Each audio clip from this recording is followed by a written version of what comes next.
أعوذ بالله من الشيطان الرجيم بسم الله الرحمن الرحيم إن الحمد لله نحمده ونصلي ونسلم على رسوله الكريم وعلى آله وأصحابه حماة الدين المتين أما بعد فأعوذ بالله من الشيطان الرجيم بسم الله الرحمن الرحيم واتقوا يوما ترجعون فيه إلى الله صدق الله العظيم. اورونو مومنانو، الله تبارک و تعالی وخپل بندگانو ته فرمایي وای ای مسلمانانو، ای انسانانو، تاسو د هغه ورځې څخه وبېرېږئ چې په هغه ورځ کې ستاسو رجوع و الله ته کېږي. په دنیا کې چې انسانان اوسېږي، ځینې انسانان داسې دي چې هغو پر خپل دنیا مال، جاه او جلالت باندې اعتماد وي او په دې باور وي چې ما ته که څه مشکلات پیښېدل زه به د خپلې واکمنۍ څخه استفاده کوم او خپل مشکلات به په حلوم. د چا پر خپل بدني طاقت اعتماد وي او د چا پر خپل مال او شتمنۍ باندې اعتماد وي. دا هغه ظاهري فکرونه دي چې انسان ته پیدا کېږي. خو یوه داسې ورځ راتلونکې ده چې په هغه ورځ باندې به دغه ظاهري فکر هم د انسان سره نه وي. په هغه ورځ به د انسان سره دا فکر نه وي چې زه واک لرم، فوج لرم، طاقت لرم، زه به ځان خلاص کړم، یا مال او شتمني لرم، یا بدني قوت او طاقت لرم. دا فکر بلا هم نه وي. په دنیا کې خو لا دغه فکرونه پیدا کېږي او په دې باور وي ظاهرا که څه په حقیقت کې هر څه په الله اړه لري. نو په هغه ورځ چې ستاسو رجوع الله ته وسي، الله وایي د دغه ورځې څخه وبېرېږي، د دغه ورځې دپاره تیاري ونیسئ. خو مخکې تر دې چې دا ورځ راځي، یوه بله مرحله و انسانانو ته ګوري چې هغه د قبر مرحله ده او هغه ته عالم برزخ ویل کېږي. د قبر عالم، د قبر عالم هغه لومړۍ مرحله ده د انسان چې و الله ته رجوع کېږي او د دنیا د مادي شیانو څخه امید قطع کېږي. نو ځکه په یو حدیث کې راځي، حضرت عثمان رضی الله عنه فرمایي وای ای خدایه ما ته د قبر مرحله اسانه کې، ځکه دا اول منزل د منزلونو دی. که چیرې دغه اول منزل اسانه سي، ټوله منزلونه اسانه کېدلی سي. او که به دغه اول منزل کې یو انسان په تکلیف او ستړیاو باندې اخته سو، نو بیا د هغه لپاره د خلاصون لاره نشته. نو دا چې سړی د اول منزل سره مخ کېږي، دغه اول منزل ډیر ستړی منزل دی، ځکه انسان د خپلو قریبانو څخه جلا کېږي، د دوستانو د قریبانو څخه بیلیږي. یوازیتوب او پردیسي، توره تیاره، دا ټوله د انسان سره ملګري وي. کله چې انسان قبر ته ورسي، نو د قبر په ایښودلو سره چې دی په قبر کښې کښېښودل سي، د ده څخه نور خپلوان ځي یوازې پاتېږي. په حدیث شریف کې راځي وایي کله چې یو څوک و هدیرې ته وړل کېږي، مقبرې ته وړل کېږي، د ده سره درې ملګري ورسره وي.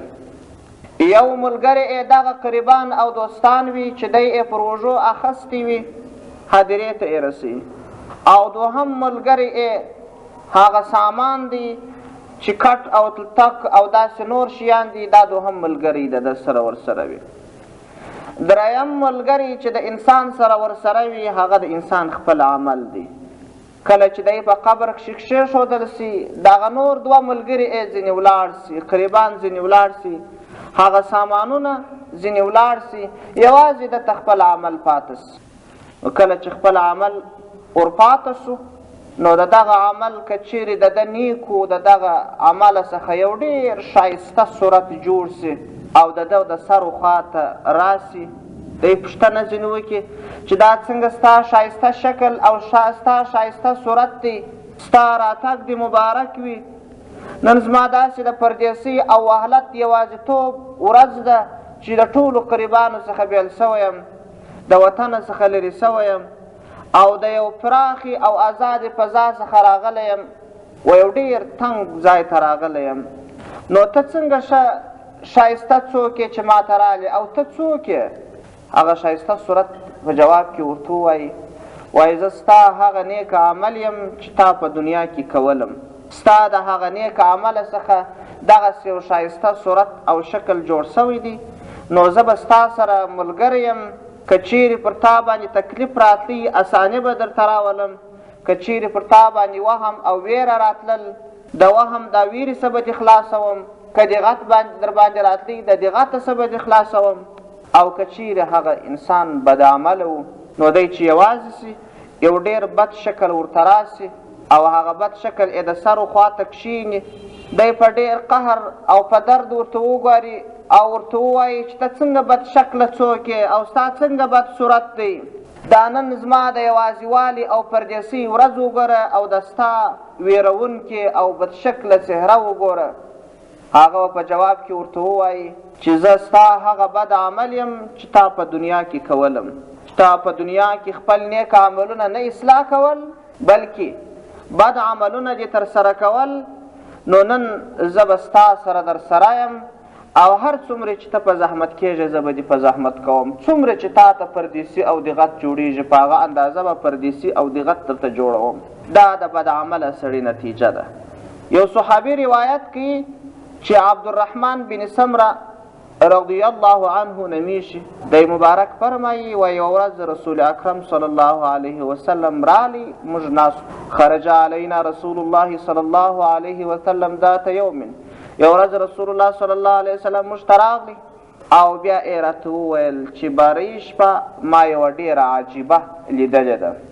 رسول اکرم صلی الله علیه وسلم ته ځینې حقیقتونه الله ښول، لکه د معراج په شپه چې یې پورته کوي په اسمانونو کښې عجایب غرایب پدیده ورښکاره کړل او ځینې عجایب او غرایب چې حقیقتونه به وه هغه به یې په خوب کې ورښکاره کول او داسې نور وحی به ورته کولې. د راتلونکي حالت معلومات به الله جل جلاله د جبرائیل علیه السلام په واسطه محمد صلی الله علیه وسلم ته ورکړي. نو دا صحابي روایت کوي وایي رسول اکرم صلی الله علیه وسلم راغلی او راته ویل چې بارۍ شپه مې یوه ډېره عجیبه ولیدل. یو سړی زما د امت څخه مې ولیدی چې د مرګ ملائکه ورته راغله غوښتل چې د ده روح قبض کړي. نو د ده هغه ښه سلوک د مور و پلار سره چې و هغه د مور او پلار سره د ده نیکي چې وه هغه رالی دا سړی یې د ملایکې د منګلو څخه ویستی، په هغه نیکي باندې یو شکل واغوستل سو، د ده او هغه د مرګ ملایکې ترمنځ فاصل جوړ سو، دی یې د هغه د منګلو څخه وساتي. یو بل حدیث راځي چې دغه حدیث د جز تایید کی وایي کله چې د یوه نیک مؤمن مسلمان د مرګ وخت را نږدې سي د مرګ ملایکه راسي او د انسان څخه او د دغه نیک انسان څخه روح قبض کوي. نو اول واري د ده سر ته ور حمله کړي غواړي چې د سر د خوا څخه د ده روح وکږي. سر ورته ووایي وایي ته زما څخه روح نسې کښلی، زه هغه سر یم چې د الله ته پر سجده باندې پرېوتلی یم او زه هغه سر یم چې د الله په عبادت کې مې تکلیفونه او سختۍ لیدلي دي. بیا غواړي چې د سترګو د لارې څخه یې روح وکاږي، سترګې بیا خبرې ورسره وکړي وایي زه د دا انسان سترګې یم، دا هغه سترګې دي چې د الله د ویرې څخه یې اوښکې توی کړي دي او دا هغه سترګې دي چې د الله د ویرې څخه ویښې پاته سوي دي او دا هغه سترګې دي چې د الله د عبادت لپاره یې لاره لیدلې ده. بیا غواړي دا ملائکه چې د انسان څخه د دغه نیک مؤمن مسلمان څخه د خولې څخه یې روح وباسي، خوله بیا خبرې ورسره وکړي، ورته ووایي چې زه د دا مؤمن مسلمان هغه خوله یم چې د الله په ذکر باندې اخته پاته سوی یم او د الله په عبادت باندې اخته پاته سوی یم. بیا لاسو ته راسي، پښو ته راسي، په ټول بدن کې به داسې جز نه وي چې ملایکه روح ځینې وکاږي. بالاخره دا ملائکه د حضرت محمد صلی الله علیه وسلم نوم پر خپل لاس باندې ولیکي او دغه مؤمن مسلمان ته یې ښکاره کړي، بیا پر شا ځینې روانه سي. کله چې هغه ملائکه پر شا ځي د دغه مؤمن مسلمان روح پر دغه نوم باندې عاشق وي د دا بدن څخه راووځي په هغه نوم لیکلو پسې ولاړ سي اخر روح د بدن څخه جلا سي. نو لکه په دغه حدیث په دغه جز کې چې راځي رسول اکرم صلی الله علیه وسلم وایي د مرګ ملائکه زما یو امتي ته راغله ما ته الله راښکاره کړل. د مرګ ملائکه ورته راغله او غوښتل چې زما د دغه مؤمن مسلمان امتي څخه روح قبض کړي خو د مور او پلار سره ښه سلوک و نیکي یې د مور او پلار سره کړي وې په هغه نیکیو باندې یو شکل واغوستل سو رالی دغه سړی د دغه ملائکې د منګولو څخه ویستي او بیا رسول اکرم صلی الله علیه وسلم وفرمایل رأیت رجولا من امتی بسط علیه عذاب القبر زما د امت څخه مې یو سړی ولیدی چې د قبر عذاب پرې وغوړېدی د قبر عذاب ورته راغلی ده په دنیا کې عبادتونه کړي وه د عبادتو لپاره اودس تازه کړی و دغه اودس چې یو نیک کار دی په دغه اوداسه باندې یو صورت واغوستل سو او دی یې د قبر د عذاب څخه خلاص کړي او بیا مې یو سړی ولیدی چې زما د امت څخه و چې شیطانانو وحش کړی و او غوښتل چې دی د الله جل جلاله د لارې څخه بلې لارې ته بوځي خو ده ذکر کړی و هغه ذکر رالی دی یې د شیطانانو د منګلو څخه خلاص کړي. د چا په زړه کې چې د الله ذکر وي پر هغه زړه باندې بیا شیطان حمله نسي کولی. رسول اکرم صلی الله علیه وسلم فرمایي وایي شیطان داسې عادت لري چې کله د انسان په رګو ننوځي نو په زړه کې د یو ځوز غوندې چې په دا زړه یې جګوي او وسوسې پکښې ور اچي. کم زړه چې د الله په ذکر اخته وي کم انسان چې د الله په ذکر باندې اخته وي پر هغه زړه باندې بیا حمله نسي کولی او هغه انسان ته بیا هیڅ کله دی وسوسه او د الله جل جلاله د لارې څخه بدلېدل نسي کولی. ځکه رسول اکرم صلی الله علیه وسلم دا حدیث د هغه تایید دی یا هغه حدیث د دې تایید دی. رسول اکرم صلی الله علیه وسلم فرمایي وایي ما ته باری زما یو امتي راښکاره کړل سو چې شیطانانو د وحشت خواته بیولی و غوښتل چې د الله د لارې څخه یې بدلارې کړي او د دوزخ کندو څخه یې وغورځوي خو ده ذکر کړی و هغه ذکر رالی دغه کس دغه مؤمن مسلمان د شیطانانو د منګلو څخه وساتي.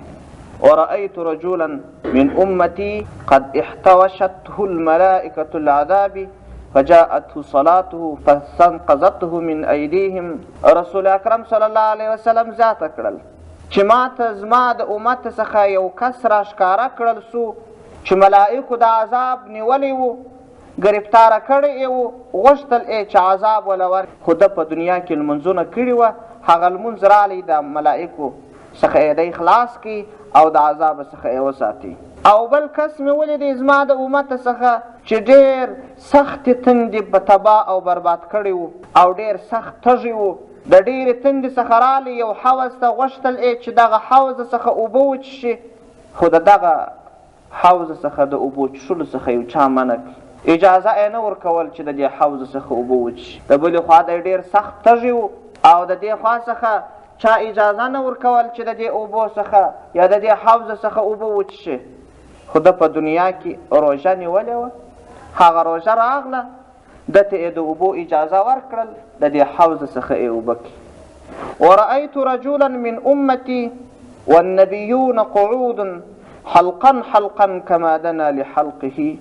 فرسول الله صلی الله علیه وسلم وفرمایل زما د امت څخه یو بل کس ما ولیدی چې د انبیاو یوې ډلې ته راغلی د انبیاو ډلې ناستې وې حلقې حلقې کلما دنا لحلقة طردوه کله چې یوې ډلې ته ورنږدې سو غوښتل یې چې د انبیاو په ډله کې کښېني دی وشړل سو اجازه ورنه کړل سول چې د دې انبیاو په ډله کې کښېني. فجاء اغتساله من الجنابة په دنیا کې د جنابت څخه غسل کړی و په هغه غسل باندې یو صورت واغوستل سو دی راواخستی رایوستی تر لاس یې ونیوی و اقعد الى جنبه د انبیاو په حلقه کې کښېنوی. بیا رسول الله صلی الله علیه وسلم وفرمایل ورأيت رجلا من أمتي بين يديه ظلمة وخلفه ظلمة وعن يمينه ظلمة وعن يساره ظلمة ومن فوقه ظلمة ومن تحته ظلمة.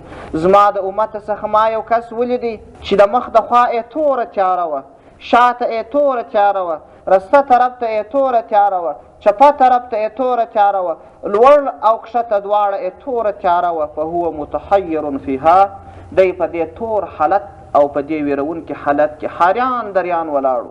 فجاء حجه وعمرته فاستخرجاه من الظلمه وادخلاه النور. په دنیا کې د حج کړی و، هغه د حج نیک عمل یې راغلی، دی یې د دې تورې تیارکۍ څخه راویستی، د دې سرګردانۍ او لالهندۍ څخه یې راویستی، په یو ډېره روښانه فضا کې یو نورانیت ته یې داخل کړي، د تیارکۍ څخه یې خلاص کړي. ورأيت رجلا من أمتي يكلم المؤمنون ولا يكلمونه فجاءته صلة الرحم. رسول الله صلی الله علیه وسلم وفرمایل زما د امت څخه مې یو بل کس ولیدی چې راغلی غوښتل یې چې د پاکو او کاملو مؤمنانو سره خبرې وکړي، هغوی خبرې نه ورسره کوله. نو په دنیا کې د خپلو قریبانو سره صله رحمي کړې وه، د قریبانو سره یې ښه کړې وه. صله رحمي دې ته ویل کېږي چې د قریبانو سره ناستو ولاړه کول او د هغوی ضرورتونه د اړتیا په وخت کې پوره کول، که هغوی کومک ځینې وغواړي کومک ورسره کول، د هغوی مشکلات حلول، د هغوی زړه خوشحاله کول، دې ته صله رحمي ویل کېږي. نو ده په دنیا کې د خپلو قریبانو سره صله رحمي کړې وه، هغه صله رحمي راغله، دی یې تر لاس ونیوی او هغو مؤمنانو ته یې امر وکړي چې کلموه، د ده سره خبرې وکړي. بیا هغو مؤمنانو خبرې ورسره شروع کړلې. ورأيت رجلا من أمتي يتقي وهج النار وشرها بيده عن وجهه.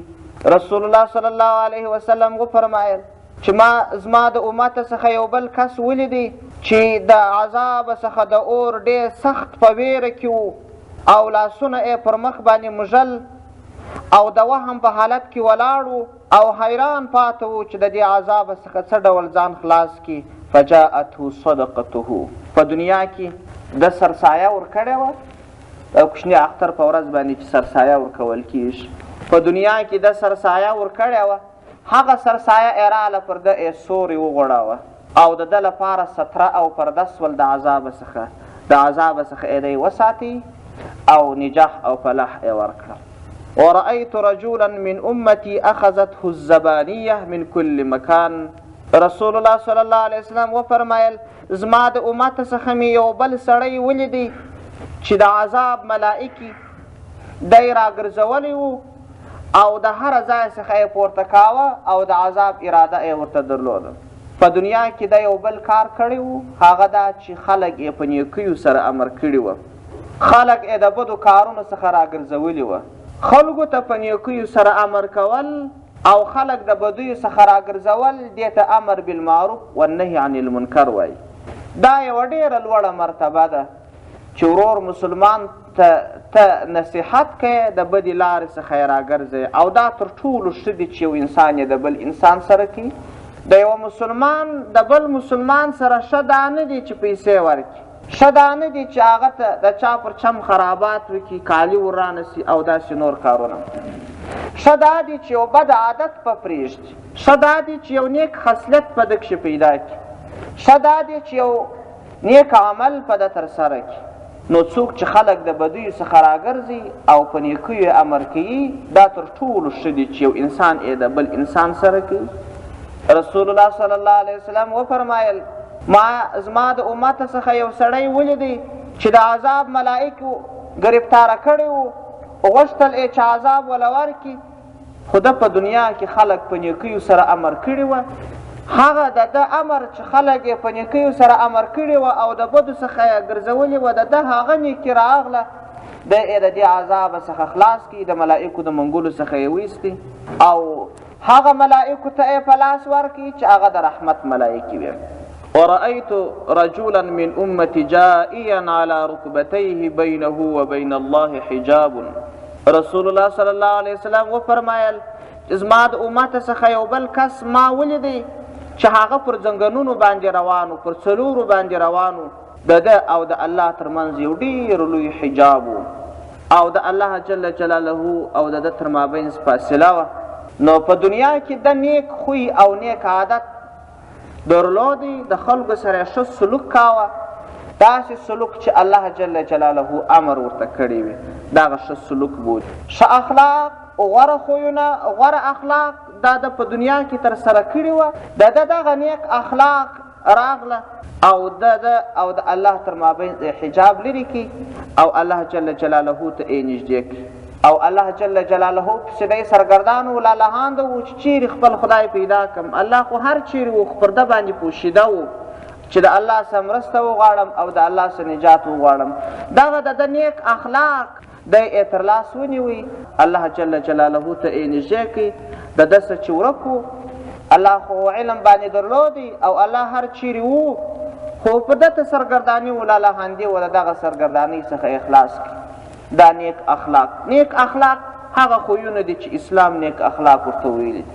د مشرانو احترام کول، پر کشرانو شفقت کول، د یو چا بردوباري پر ځان وړل، د یو چا سره احسان کول، د اړتیا په ضرورت کې په وخت کې چې د ده په وسه پرهي د هغه مسلمان سره مرسته کول، دغه نیک خویونه دي. او دا نیک خویونه نه دي چې یو څوک ګناهګاره، بدکاره، ظالم انسان وي، یو بل څوک ښه ناسته پاسته ناسته ولاړه ورسره کوي او دا دی وایي چې دا زما ښه اخلاق دي، زه د هر چا سره کوم. یا کوم چې اسلام درته اجازه کړې ده هغه کول، او چې اسلام منع کړي هغه نه کول، دې ته نیک اخلاق ویل کېږي. رسول الله صلی الله علیه وسلم وفرمایل: ورأیت رجلا من امتی قد حوت به صحیفته من قبل شماله فجاءه خوفه من الله فأخذ صحیفته. رسول الله صلی الله علیه وسلم وفرمایل: زما د امت څخه ما یو کس ولیدی چې خپل عملنامه په چپه لاس ورکول کېدل. نو په دنیا کې د په هره لحظه او په هر آن باندې د الله څخه ویره درلودل. د دغه ویره راله، هغه عملنامه یې واخیستل، ده ته یې پرسته لاس باندې وله ورکړل. چا ته چې عملنامه پرسته لاس وله ورکړل سي هغه به نیکبخته وي او جنت ته به ځي.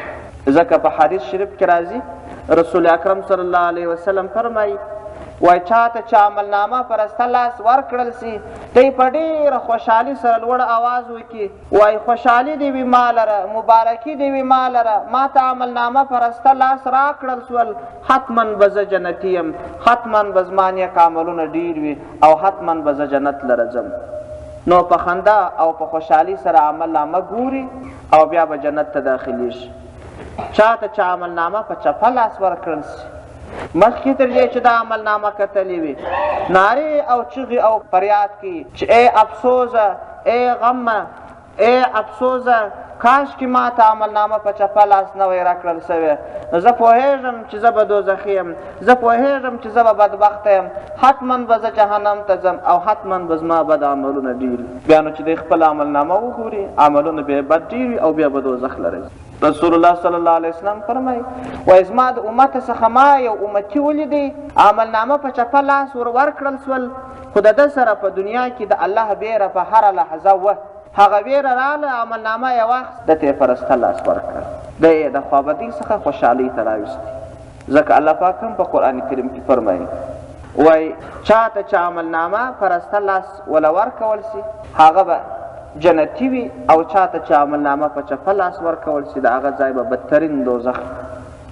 رسول اکرم صلی الله علیه وسلم فرمایي، وایي ورأیت رجولا من امتی قد خف میزانه فجاءت افراطه فتقلوا میزانه.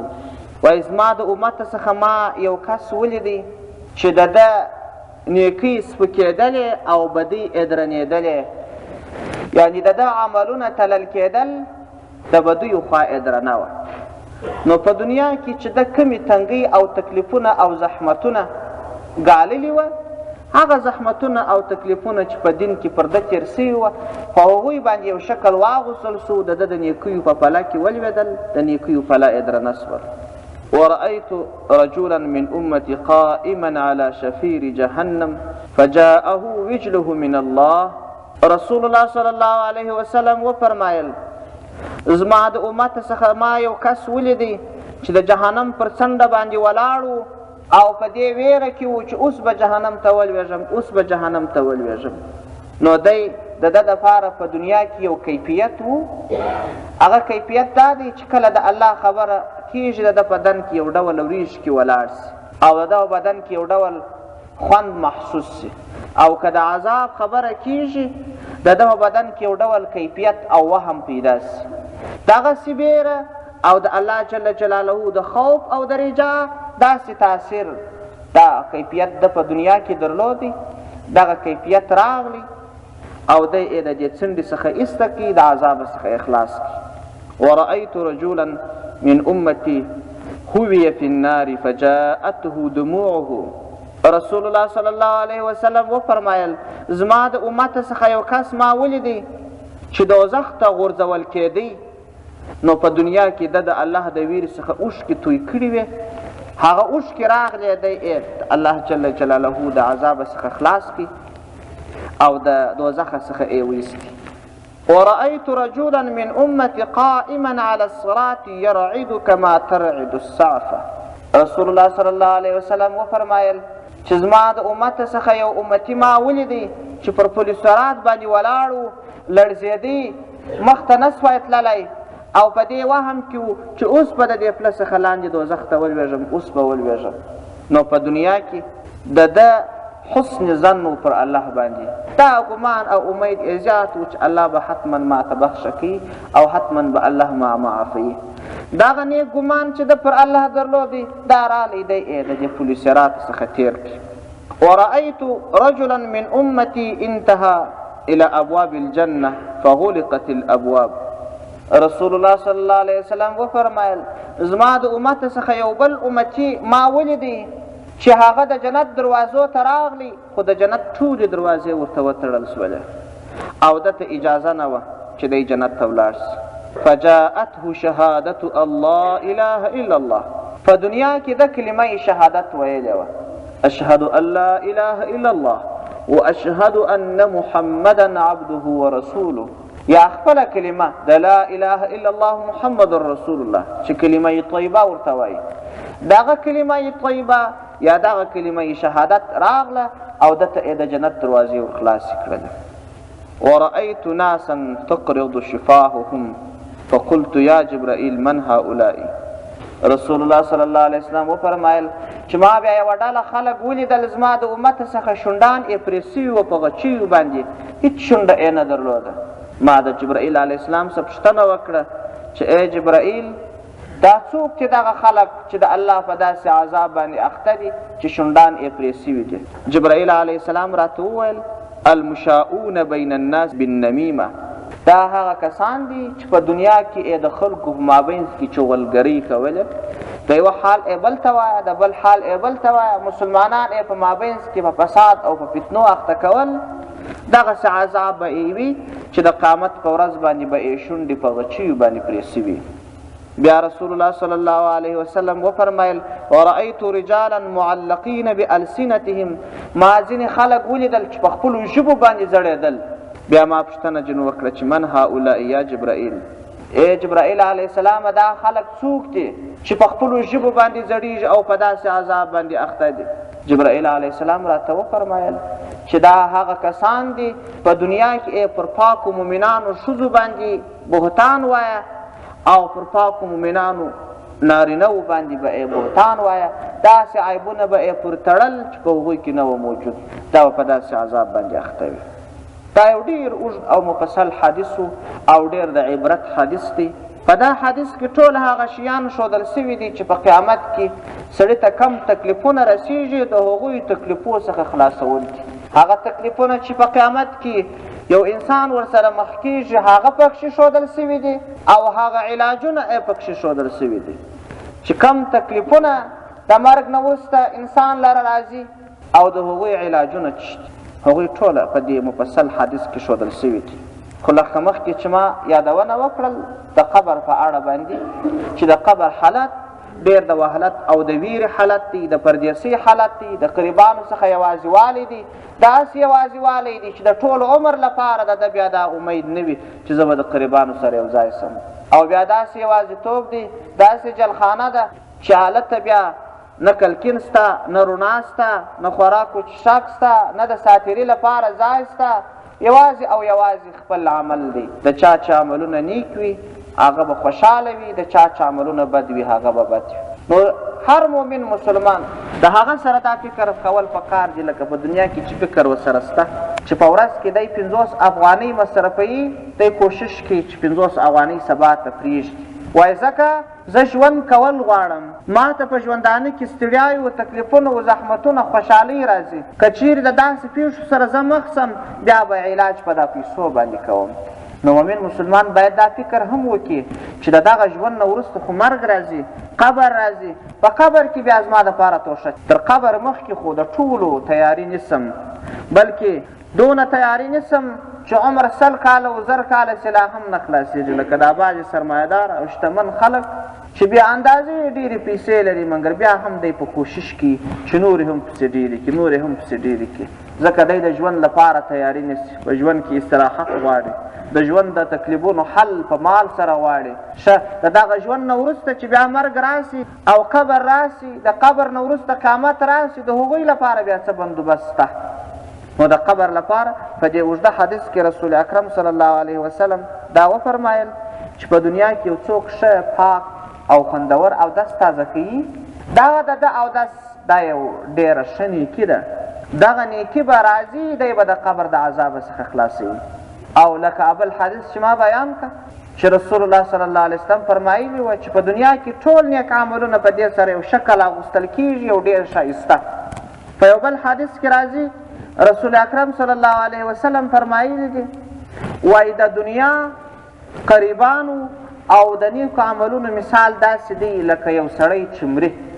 یو سړی مړ کېږي، 3 ورونه لري، نو دغه قریب چې پر مرګ باندې پروت دی، نو دی د خپل 3 ورونه راوغواړي، ورته ووایي چې ورونو زه خو مړ کېږم، نور د دنیا سره مخه ښه کوم، تاسو زما سره څه ډول همکاري کولی سي، څه ډول کومک را سره کولی سي. دا یو ورور ورته ووایي چې ته خو زما ورور وې، زما ستا سره محبت دی، هر کله که ته مړ سوې زه به تا په ډېر ښه عزت باندې واخلم، په قبر کښې به دې کښېږدم، په ښه شرعي او اسلامي طریقه به دې تکفین او تجهیز وکړم، بیا به دعا در پسې کوم، تر ډېره وخته به دې یادوم، دغه کومک در سره کولی سم. هغه بل ورور ورته ووایي، هغه دوهم ورور چې وروره زما او ستا خو ورورګلوي وه، زما ستا سره په دنیا کې محبت و چې ته ژوندی یې، هر څه چې ما ته ووایې زه یې کوم، مګر که ته محضې مړ سوې، سترګې دې پټې سوې، بیا زه ستا په امر نه یم. که دلته تا خلک غورځوي هم دې پروا نه لرم، که پر دغه ځای خاورې کېږي هم دې پروا نه لرم، په قبر کې دې هم پروا نه لرم. بیا هغه 3یم ورور ورته راتېر سي، ورته ووایي چې وروره زه خو دا کومک در سره کوم، ته خو زما ورور وې، زما ستا سره محبت دی، که چیرې ته مړ سوې زه به دې په ښه عزت باندې خاورو ته سپارم. په قبر کښې چې کښېښولې نور قریبان درڅخه ولاړه، زه به هلته دننه په قبر او په ډورۍ کې ستا سره در سره یم. که پر تا دې غټ راتلی ساعت به دې در تېروم، که پر تا باندې تکلیف راتلی د تکلیفه څخه به دې خلاصوم، او که تا ته هر ډول مشکل راتلی د هغه څخه به دې خلاصوم، د تیارکۍ څخه به دې خلاصوم، او همدا ډول د پردیسۍ څخه به دې خلاصوم. چې د قیامت ورځ راسي زه به تا د حشر میدان ته د برېښنا په څېر تېروم، او د حشر میدان چې مځکه ډېره سخته ګرمي وي، د دغه ګرمۍ څخه به دې ساتم، د عرش سوري ته به دې بیایم، او کله چې ستا عملونه تلل کېږي زه به ستا د نیکیو په پله کښې کښېنم، ستا د نیکیو پله به درنوم، او کله چې تا ته عملنامه درکول کېږي زه به عملنامه په رسته لاس درکوم، او بیا به دې جنت ته داخلوم. زه دونه کومک در سره کولی سم. بیا رسول الله صلی الله علیه وسلم د اصحابو څخه پوښتنه وکړل، ول د دغه کس چې مړ کېږي د دې خو 3 ورونه وه، کوم ورور یې ښه دی؟ صحابه ټولو ورته وویل چې یا رسول الله دغه 3یم ورور یې تر ټولو ښه دی، دا خو د دنیا د تکلیفونو هم دی خلاص کړی دي، او د قیامت او د قبر د ټولو تکلیفونو، ان تر دې چې جنت ته یې داخل کړي، دا خو تر ټولو ښه وفاداره ورور دی. بیا رسول الله صلی الله علیه وسلم وفرمایل چې هغه اول ورور چې دغه سړي ته یې وعده ورکړه چې تا زه تر قبره په ښه عزت رسوم، هغه قریبان دي د یو انسان.